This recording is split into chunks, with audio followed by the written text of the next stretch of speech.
and welcome to Alzheimer Speaks Radio. I'm your host, Lori LeBay, and I'm so excited that you're joining us today. We are going to have a fascinating conversation as usual as we learn from people all around the world at all ages and stages of life. Stay tuned as we shift our dementia care from crisis to comfort. Here we go. What you think about, you will bring about dementia change. We will. Well, hi, everyone, and welcome to Alzheimer Speaks Radio. I'm so thrilled that you can join us today. We are going to be talking about dementia, mutts, and music, and what it's really like when your husband has Alzheimer's disease. And I will introduce you to our guest who has written a wonderful book called No Way Out of This. And Sue Fagalde Lick is going to, like I said, be our guest. But first, I want to do a couple of shout outs. One is just to remind people, if they have not checked out modsawards.org, please do that. They are taking applications. You can win up to $25,000 as an organization and $5,000 as an individual for work that you have already completed. And then in June, lorenzoshouse.org is putting on their annual youth summit, which is absolutely fantastic, and anybody around the world can participate in that. The other thing I want to throw out to you is, I don't know if you've heard about Twiddle, but Twiddle has some wonderful sensory products that are ideal with sundowning. They also have a product called Adapt a Wrap, which, you don't have to struggle with people lifting their arms and getting, things over their heads. And you can go to their website, which is the number 4 and then twiddlesplural.com, 4twiddles.com. And, feel free to check out our website at alzheimerspeaks.com and go to our free educational resources. You'll find tons of stuff there, from support groups and Dementia in the Arts, dementia chats, and so much more. But we want to make sure that you are tapped into those resources along with dementiamap.com. So let's go ahead and introduce you to our guest today. So, Sue, I'm so excited to have you on the show today. If you wouldn't mind introducing yourself to our audience, you can do a much better job telling people who you are than I ever could. Well, thank you very much for having me on. I'm Sue Fagalde Lick, and I live on the Oregon coast. My husband, Fred, had Alzheimer's. He was quite a bit older than me, and we lived in California in Silicon Valley and moved to Oregon to live by the beach and enjoy our retirement life here. I'm a musician and a writer, and he volunteered in a lot of things. But after a few years, he started having trouble remembering things, and he ultimately was diagnosed with Alzheimer's disease. And it was a 9-year journey altogether. He was at home for 7 years, and then he went to live in 4 different nursing homes over the next 2 years before he passed. Alzheimer's was not unfamiliar to me because my grandfather had dementia too, and had gone through a hard time with him. So when I started seeing the symptoms, I thought, no, I don't want to do this, but it sure seemed like it, and it was. Well, and you don't really have a choice if it's going to hit you or not. No, you do not. He'd always been really forgetful. He's the kind of guy who could not function without his calendar and, lists and Post-its and whatever. But, everybody just thought, well, that's Fred, Yep. Yep. Well, wonderful. Well, thank you for that introduction and telling us a little bit about Fred. When did he get diagnosed? How long ago was that? 2004. Okay, 2004. And you referred that he has passed now, correct? Yes. And when did he pass then? He actually died in 2011. It took a couple of years to get a real diagnosis. our doctor said, well, it's his drinking, it's his age, blah, blah, blah. Till we finally got referred to a specialist. But yeah, it was 13 years last week since he passed. Wow. Time goes. I know my mom passed in 2014, but she lived with the disease for 30 years. Oh my And God. yeah, and she was misdiagnosed for like the first 10. Her doctor just kept telling her it was her menopause. And she was, Oh, this ain't my girlfriend's menopause. We talk about it. My symptoms are different. And, oh yeah. you Oh know, yeah. but that was 40 years ago, so that was really, people weren't even talking, they didn't even use the word dementia. It was, everything was Alzheimer's, back then. And that wasn't even used a whole heck of a lot in the very beginning there. um how did you both take the diagnosis when you got it? Uh, well, I think we were both devastated. We both knew enough about it. And, Fred was a very intelligent man. He'd worked in city government and he had an income tax practice still that he was doing. And, they always tell you keep your mind busy. And, he did puzzles all the time. He was constantly reading. He was very active and very healthy. Hmm. So we couldn't believe it. But we knew it was true. Uh, he actually, as it progressed, he wanted to die. Hmm. Oregon is one of the states where they have the right to die, the death with dignity law. But you can't use that with Alzheimer's. It does not work because you have to be close to death and you have to be able to administer the medication yourself. And a person with dementia can't do that. Yep. Exactly. Exactly. Yeah, they made it into a catch 22 where it sounds like it's there, but it really isn't accessible Yeah. and usable for people. Well, thank you for sharing that. How did the diagnosis change your life as well as his? Well, in many ways. Yeah, I was working very actively. Actually, at the time when he started showing symptoms, I was working my master's degree. It was a late life master's degree, but I was working on it. And it's like, oh my gosh, am I going to be able to finish this degree? And I wanted to teach. Am I going to be able to do that?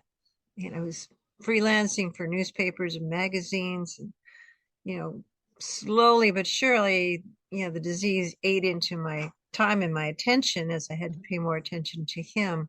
So it was not easy. You can't ignore it, Mhm. Yep. and they need more and more care. I think the worst part was when he had to stop driving because Hmm. then he was really dependent on me and others to do anything. Yeah. Do you ever reflect on like when you first met and just the journey of your life at all? And did you do that together in terms of a form of reminiscing at all? Oh yeah, we did. It was a second marriage for both of us, and we were ridiculously romantic. And we did not have kids together. He had three from his first marriage, but we often told the story of our first date, and we celebrated it just like a wedding anniversary. We would go out, and, we went out for Chinese food, and we rented a movie and wound up making love on the floor in front of the fireplace. And it was very romantic. We did a lot of trips together. We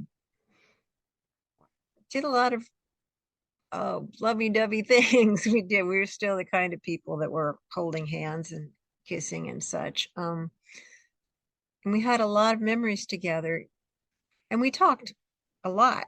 You know, in the early stages, he could still talk about everything, and it was still fun.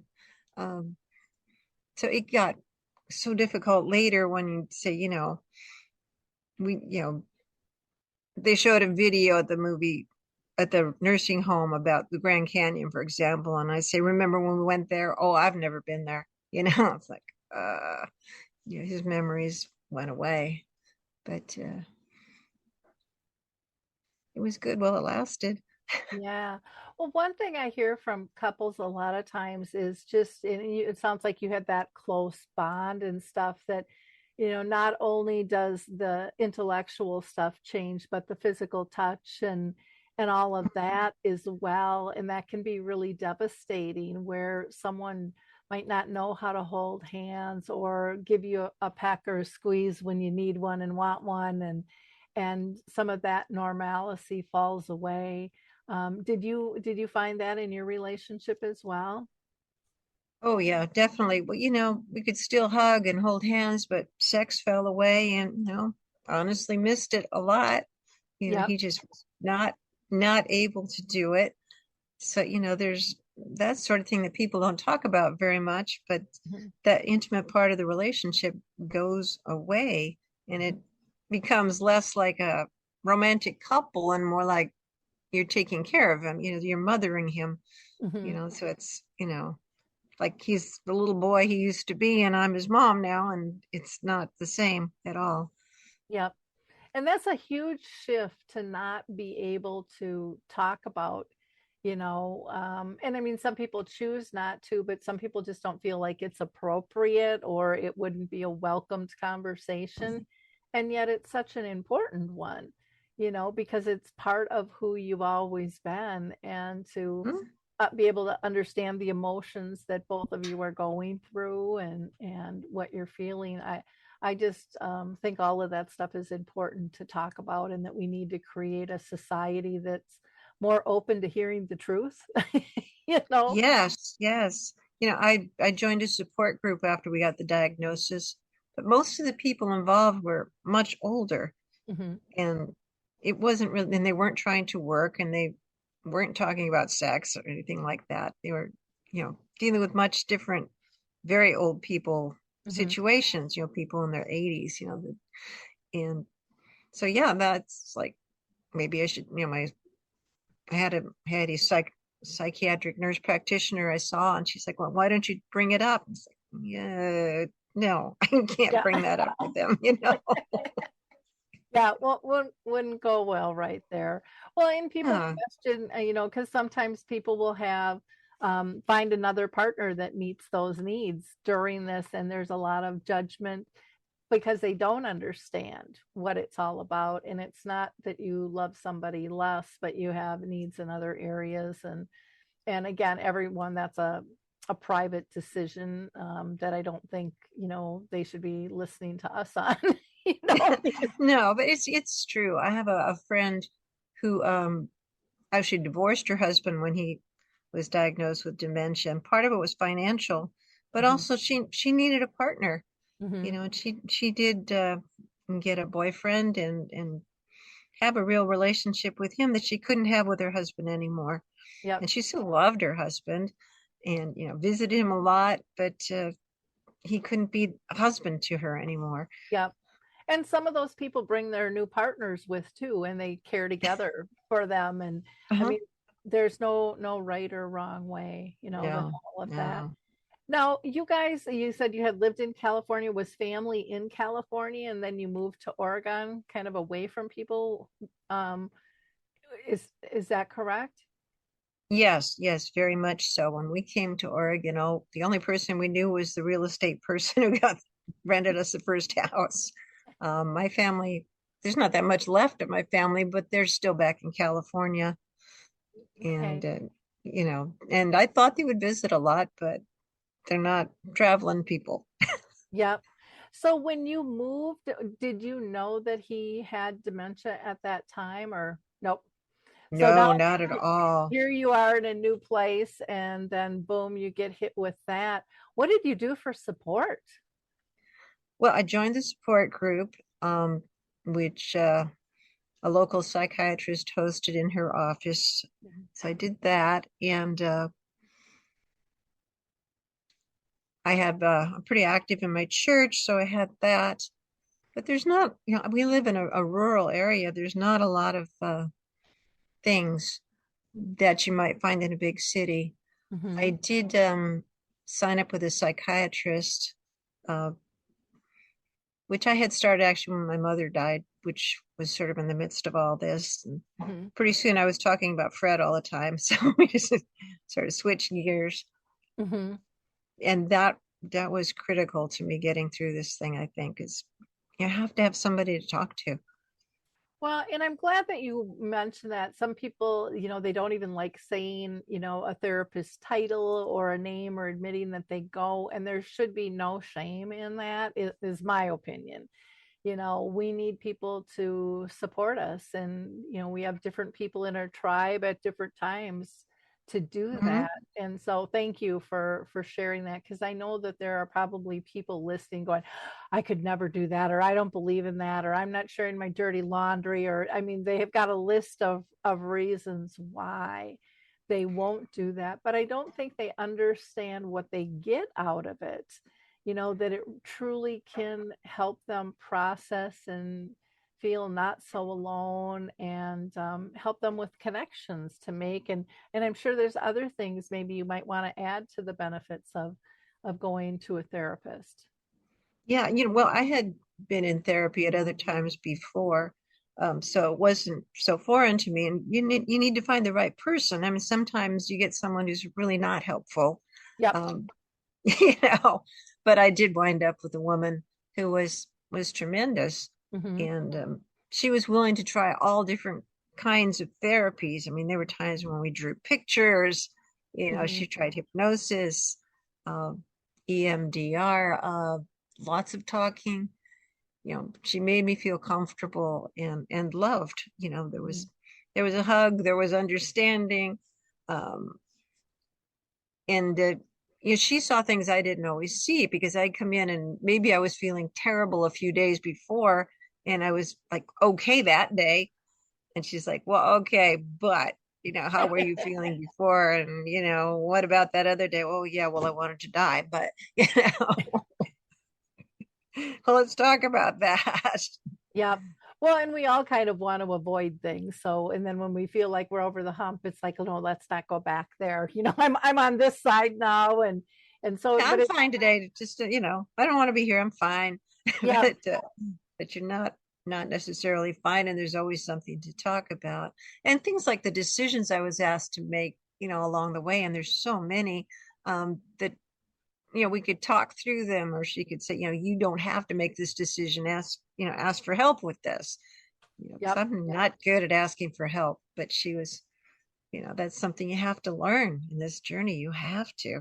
Yeah. Well, it's so funny because a lot of us like helping others, and we think, well, that's good. And we know that we get something out of that, but it's like, yeah, we're not good at receiving, because we Mm-mm. still, there's that stigma of, well, I'm less than if I have to ask for help. I should be independent. I should be able to do this on my own. And, or people will think less of me. And it's like, well, now we're denying them the joy of helping Right. somebody else, and nobody really talks about that or frames it like that.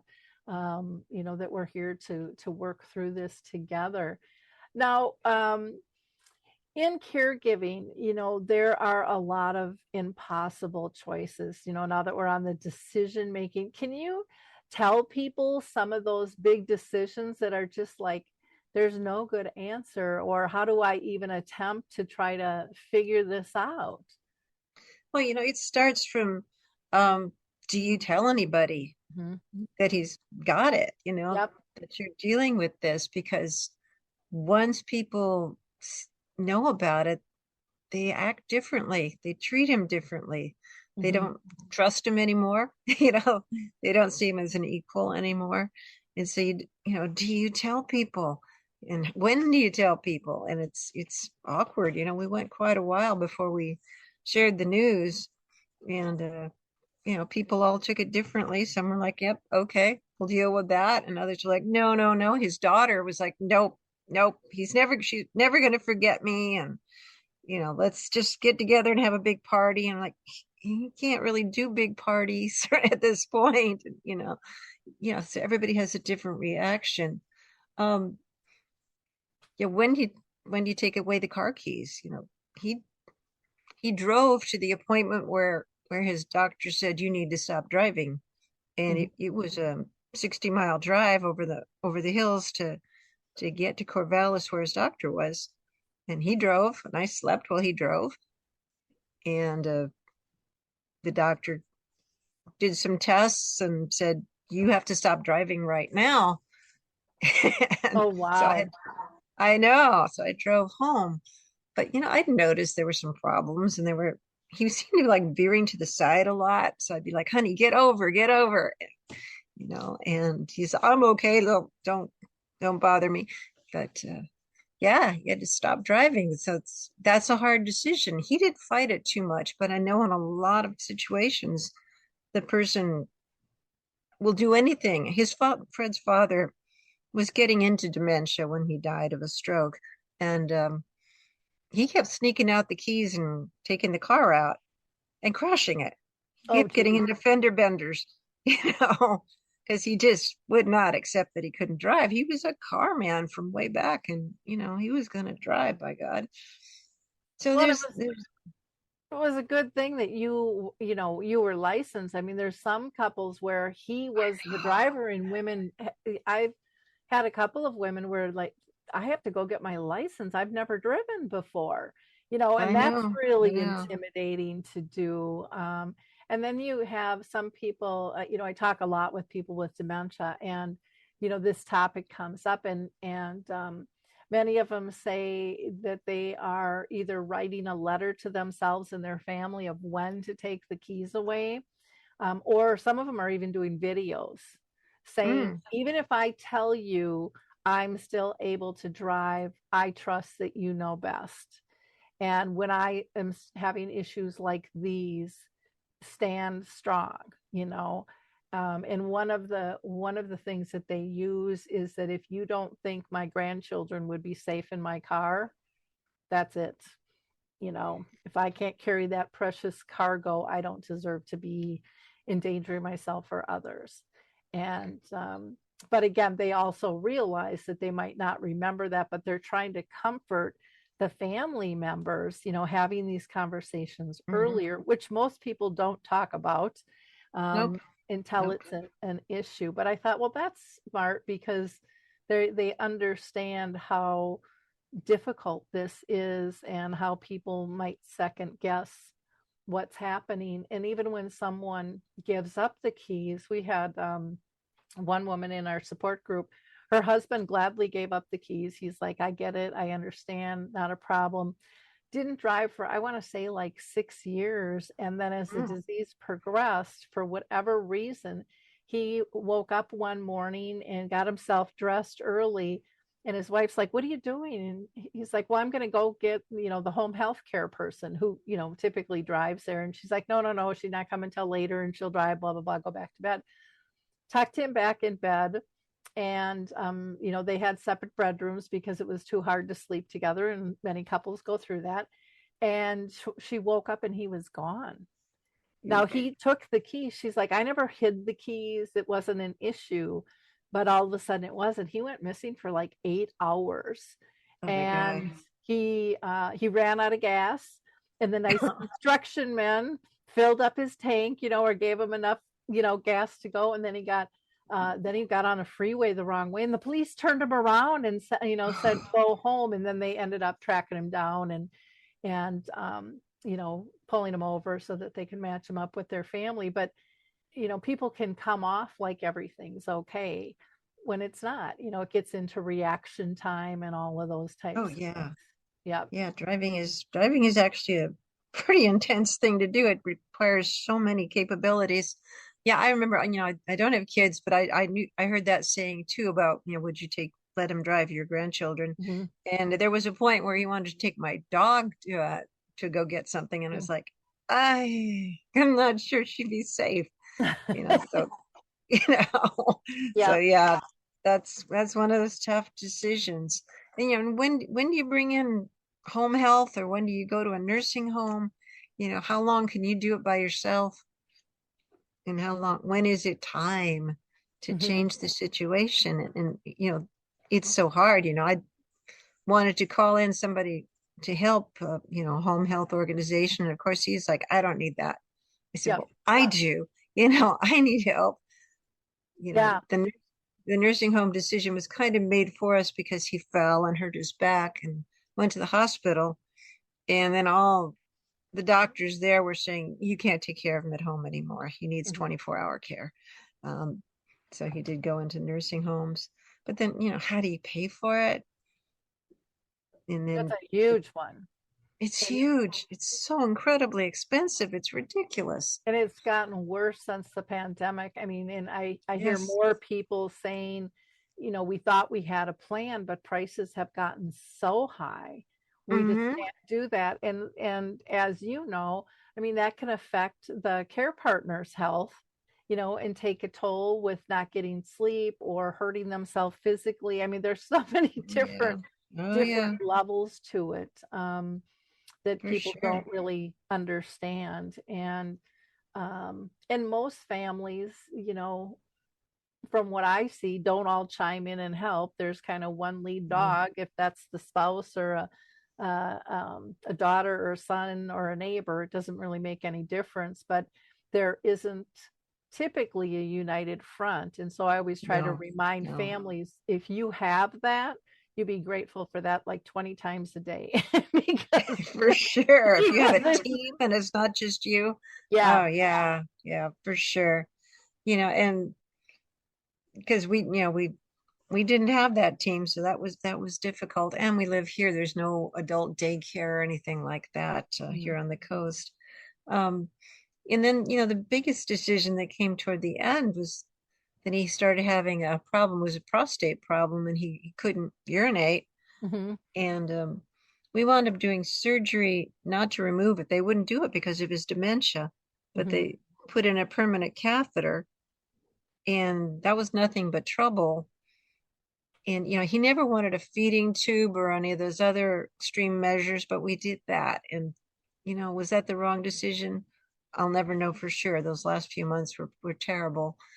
But, there's just so many decisions, and Yeah. you're it. Yeah, what is it? Compassionate choices, I think is what they're Mm-hmm. called. They have on their website, and I love this. They have like a healthcare directive that is in levels, and Mm. so it used to be, I think they called it dementia specific for their dementia tools, but I think it could be used for anything. But it talked about, if I can't get out of bed, but I can still communicate, what I want to continue to live.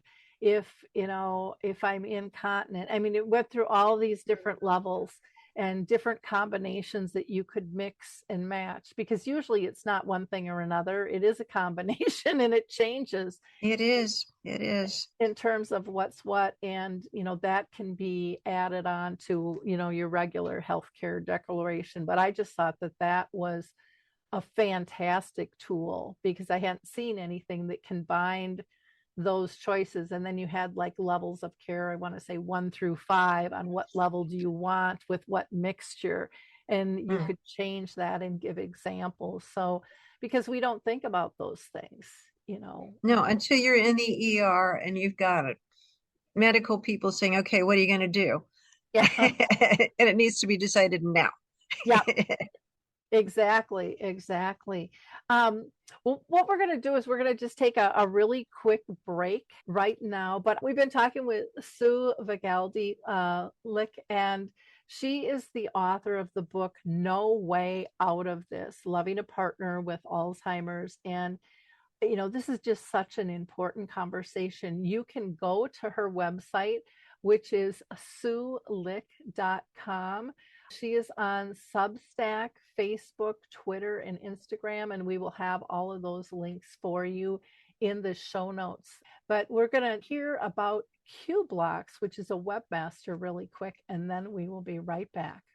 I also want to introduce you all to Q Blocks. They have been absolutely excellent to deal with. They have been in business for 18 years and they serve the globe. I can't say enough good things about this company. I've had a lot of bad experiences. I don't know about you with tech companies. They have made a very complicated process very easy. And their staff is so kind, so polite, so respectful to work with. And when I am frustrated and ready to pull my hair out, they just smile and tell me everything's going to be okay. And they really are just on top of the communication, which alleviates so much stress as an owner when you're dealing with tech issues. You can get a 10% discount. Visit them at Q Blocks at CUEBLOCKS.com, or you can email them at let's talk at qblocks.com. For that 10% discount, just put Lori, Lori, in the inquiry form. And again, I don't think you'll be disappointed. I surely haven't been. I can't rave enough about this company. And that's kind of rare these days. So, we had talked when all of this hit, you were still working, you were building your career, you're going to school, the whole nine yards. You know, how did Fred deal with that? Was he home alone? Did you feel safe with that? And how did you do being away from him, knowing that he had this diagnosis?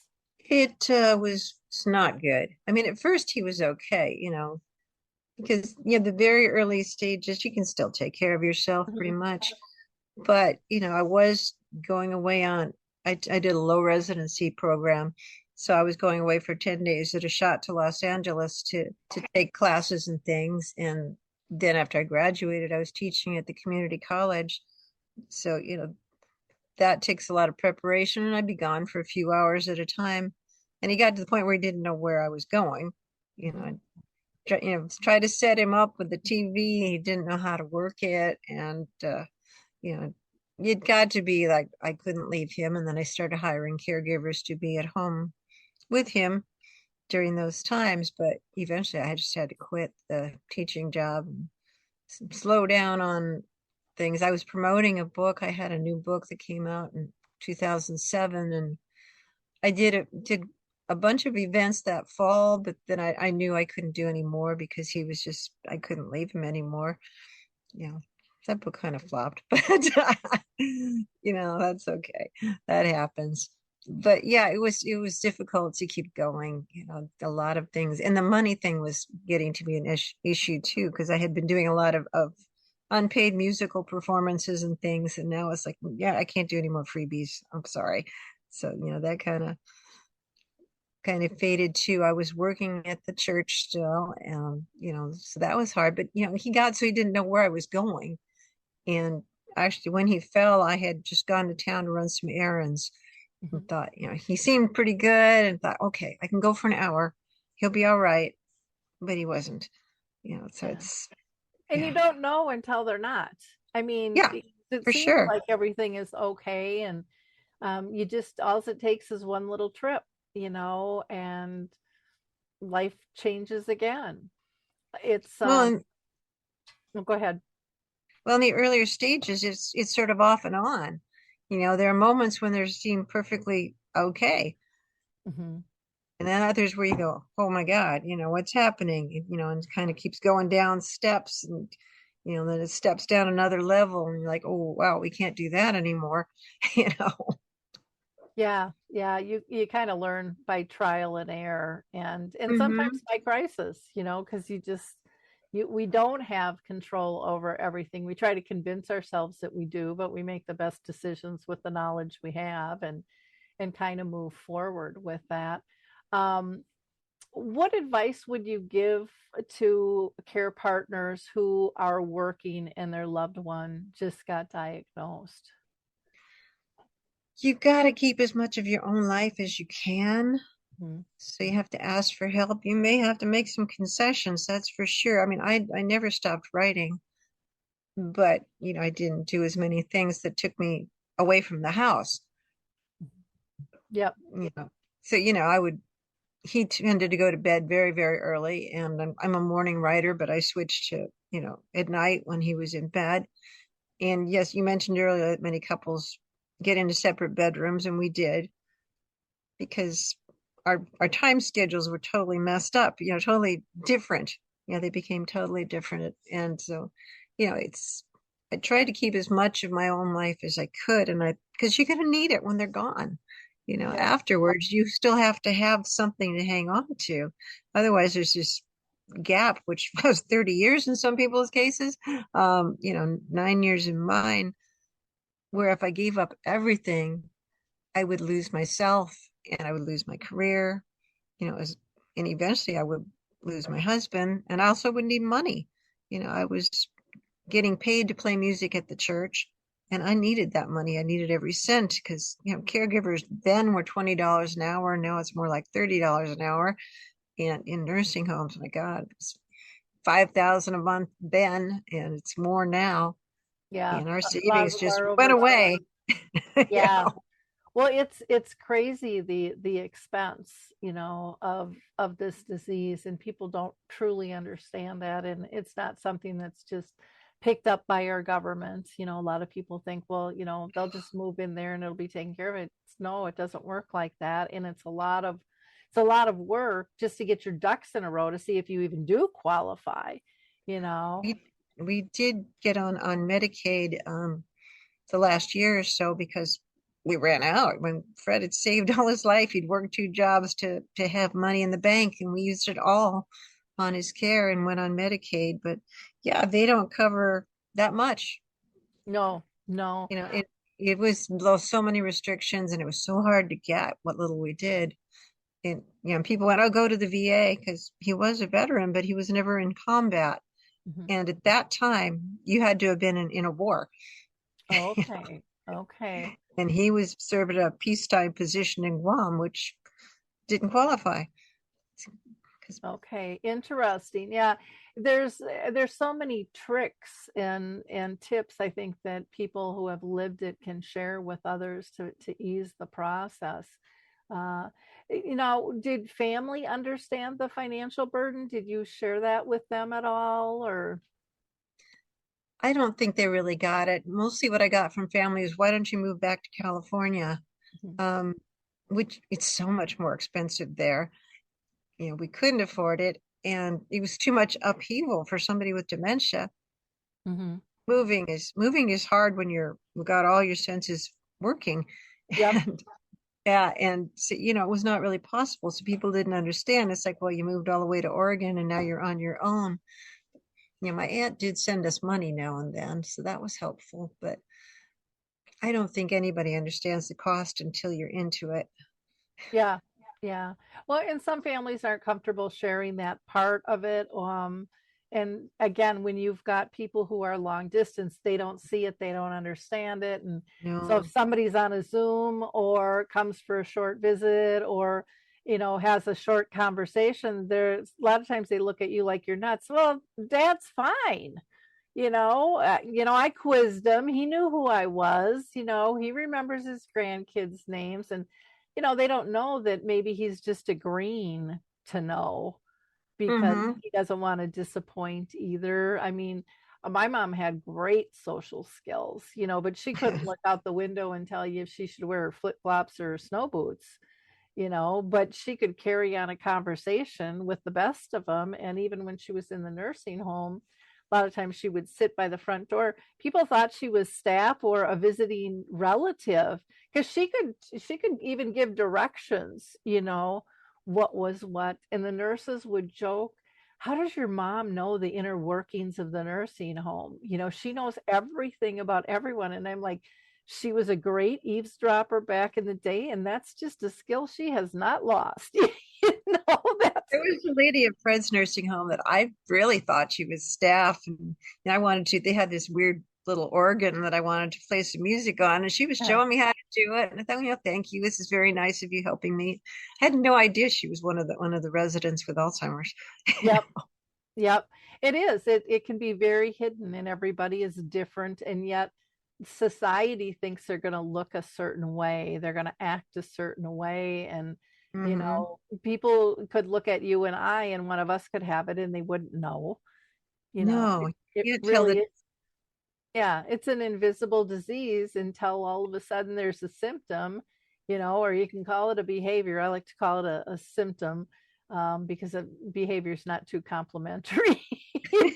Well, you look at the movies and TV shows, and somebody gets diagnosed, and a minute later, they don't know who anybody is, and they're totally incapable of anything. And it's like, that's not how it goes. It's a long process. And it comes and goes. They can But recognize and then they cannot recognize. They can yeah, engage and they cannot engage and stuff. Well, right. our hour is just flying by here, but I want to really talk about your book, No Way Out of This: Loving a Partner with Alzheimer's. Um, how did you deal? I would imagine you had some anxiety and depression wrapped in this whole journey yourself. How did you deal with that? With the anxiety and depression, not well. Our family doctor put me on Prozac, and I had a horrible reaction to it and wound up at the hospital myself. And other doctors tried various other drugs that went badly.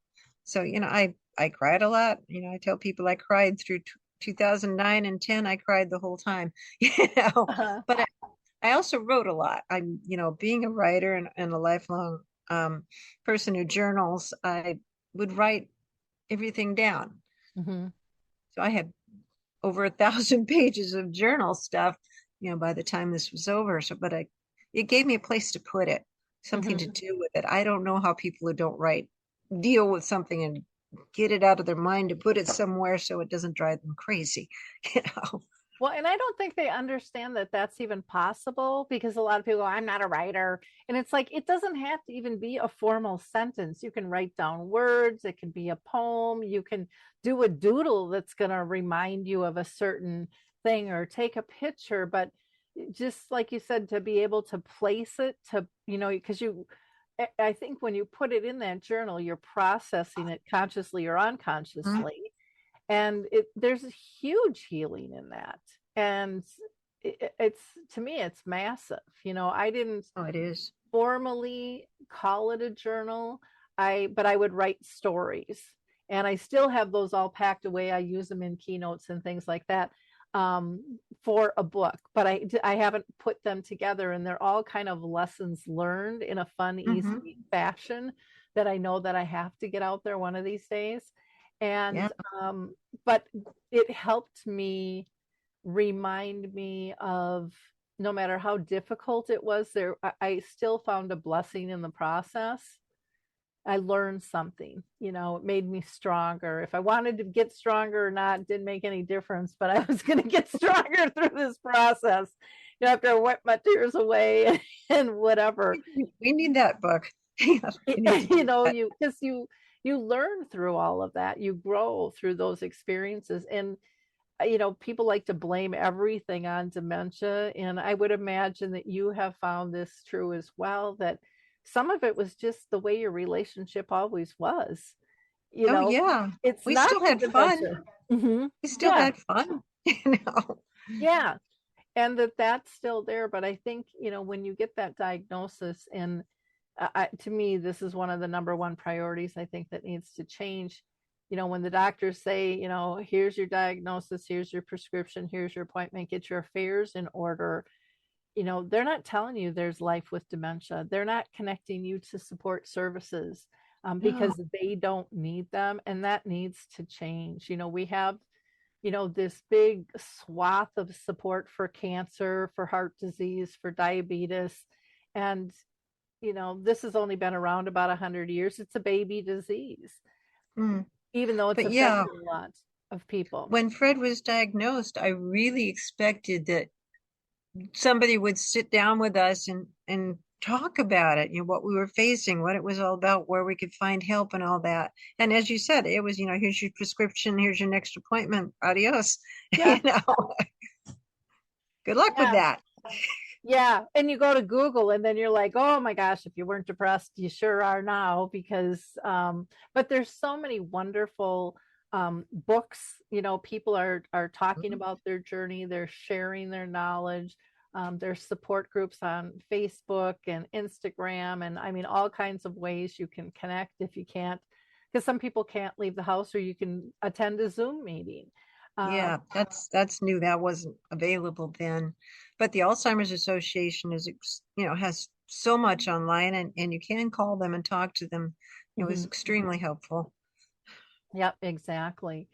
Um, and you've got the Alzheimer's Foundation, the Dementia Society. There's way more out there. And then there's all these little individuals like you and I out there that have a lot of information that can be supportive and kind of know the network and things there.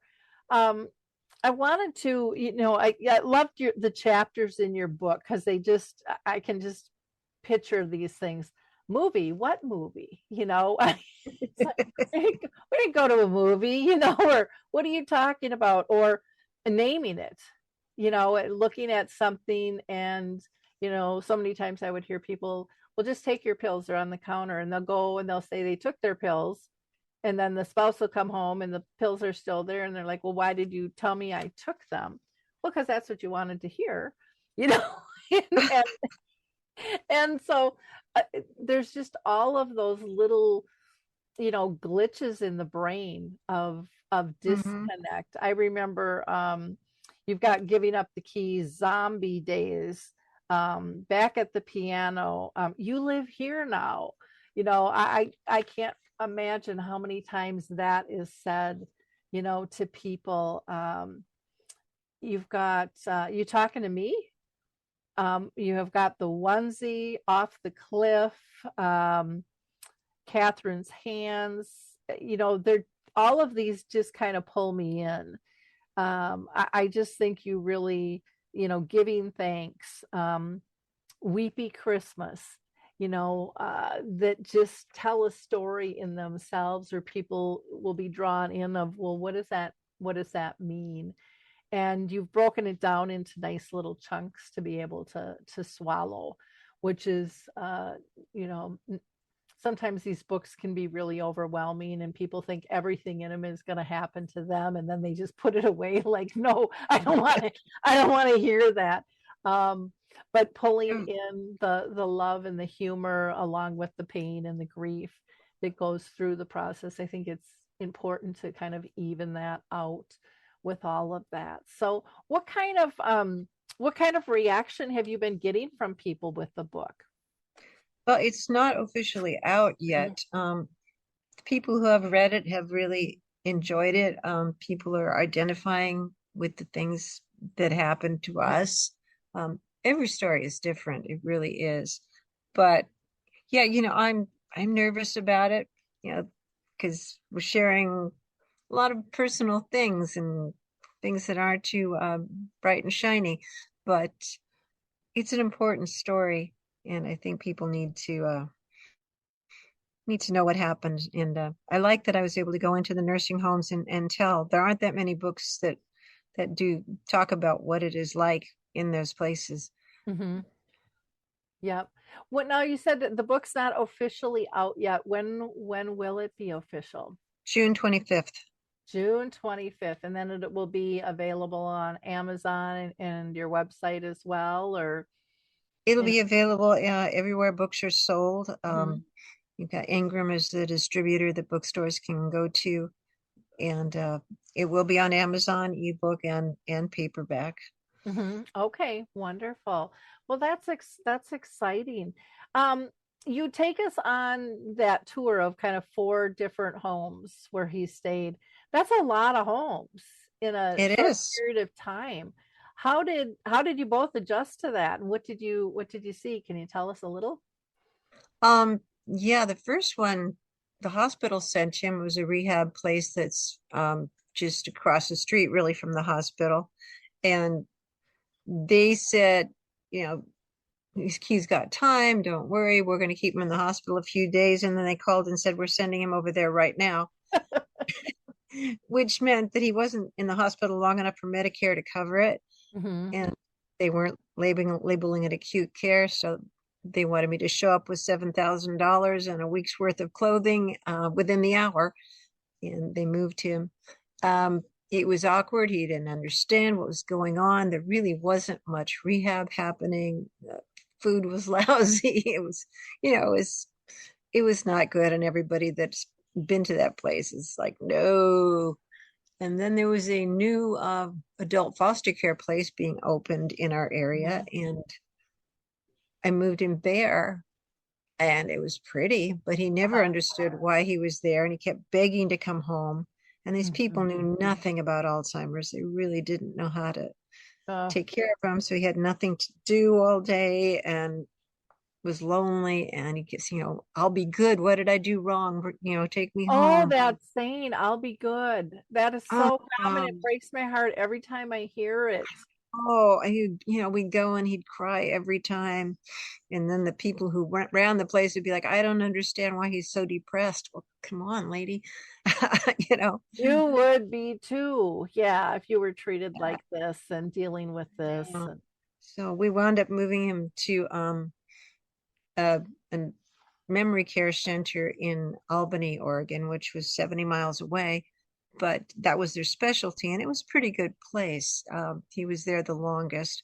They had a good staff, well trained, and it was the kind of place where it didn't matter if it was their job or not. If somebody needed help, they took care of it.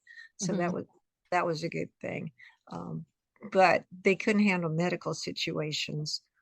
So when he started having troubles with his prostate and couldn't urinate and was doing catheters and things, he had to go somewhere else, and it had to be somewhere approved by Medicaid. And this place was not great. It was nearby, near the other place. But they didn't take much care of him. They drugged him tremendously. So he just went downhill very, very, very quickly. That is just so heart-wrenching to hear that. And there's nothing, you don't really have a choice in terms of where they land with that. Well, Sue, this has just been such a wonderful conversation. I appreciate you taking the time with us today. In wrapping up, I really encourage people to go and put this book on your list. No way out of this. It really is a very intriguing, and I think you'll find a very helpful book for your journey, giving you a realistic view of what to expect and what could happen. Yours won't be exactly like Sue and Fred's journey, but it gives you an idea, and in an honest one at that, which I think is important, because you can plan better when you have good information in terms of possibilities there. And as always, I ask our listeners to be a giver of hope. Like, click, and share this episode. Help get Sue's voice out into the world, because it can help a lot of other people. And, it doesn't cost you anything. It takes very little time to share this information with your sphere. I think so many people will appreciate just the brief conversation that we've had today and what they'll learn just from our conversation. And then they can mark on that calendar for June 25th to go ahead and get your book.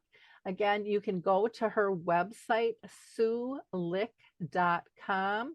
You can find her on Facebook as Sue Lick, on Instagram she is, and also on Twitter. And again, we'll have all the links on the show notes. And she's also on Substack too. So please, check her out, give her a like, a click, a follow, a comment, and connect. It's all about building a tribe on this journey. And I think we're just so much off better together. So again, thank you so much for your time today, Sue. Thank you so much for having me. And it's not all tragedy. There's still, the love is still there. Exactly. Okay, so in wrapping up, I'll just encourage you once again to visit alzheimersspeaks.com. Check out all of our free educational resources, along with our book, Betty the Bald Chicken, Lessons in How to Care.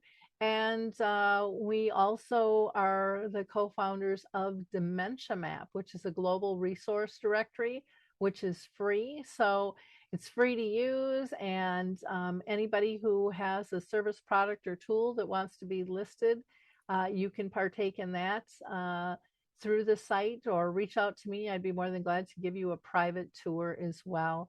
And you can reach me at radio@alzheimersspeaks.com. Have a great day, everyone. Bye-bye. Hey everybody, Jared Sebestier, host of Retire Repurposed. This podcast is dedicated to help people transition into fulfilling and purposeful retirements. Retirement is a big life change. In fact, the two most dangerous years of a person's life are the year they were born and the year they retire. Few people can just flip the switch from working a career 30 or 40 plus years, retiring on Friday without methodical steps to living what we call a repurposed retirement. To listen now, search Retire Repurpose on your favorite podcast platform, Senior Resource, or Life Audio.